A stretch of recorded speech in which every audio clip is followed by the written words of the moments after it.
gjatë gjithë mbrëmjes, siç kam patur dhe mundësinë të diskutoj me disa për jush, është vijuar me punimet nga ana e kontraktorit dhe ka pasur ritëm mjaft të mirë. Ura dhe terreni vazhdon të ketë pasur lëvizje dhe gjatë mbrëmjes, se kjo konfirmohet nga matet e bëra pak më parë. Ura paraqitet në një plan zhvendosje për 40 cm, pra një lëvizje le të themi 7 cm nga dita e djeshme që ne u ndam bashkë nga intervista, ndërkohë që në plan vertikal me 9 cm. Të njëjtën lëvizje, por jo në plan vertikal, vetëm në atë horizontal, e ka dhe nga ana e shkumbinit. Kontraktori vijon punimet intensivisht, siç ju mund ta dëshmoni për 2 orë tashmë që jemi këtu bashkë prezent, por aksi do të vijojë të jetë mbyllur. Edhe mbrëmjen e sotme ne shpresojmë shumë që ta arrijmë ta hapim në mesditën e djeshme.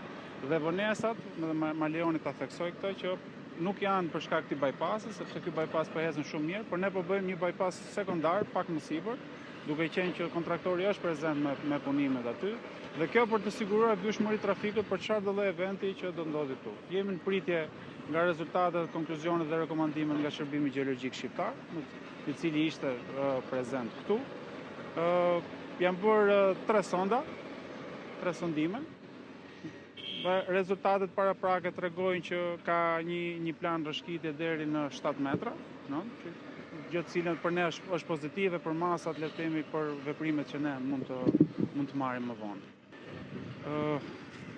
Ky sezon dimror ka qenë, le të themi, jashtë normales, jashtë standardeve. Pra çdo vit në këtë sezon të vitit ka probleme të rrëshqitjeve, por sikur më parë ne gjendemi në rreth 3 muaj pa ndërprerje shirash. Kjo është ka shkaktuar këtë erozion të vazhdueshëm që është edhe rasti i sotshëm.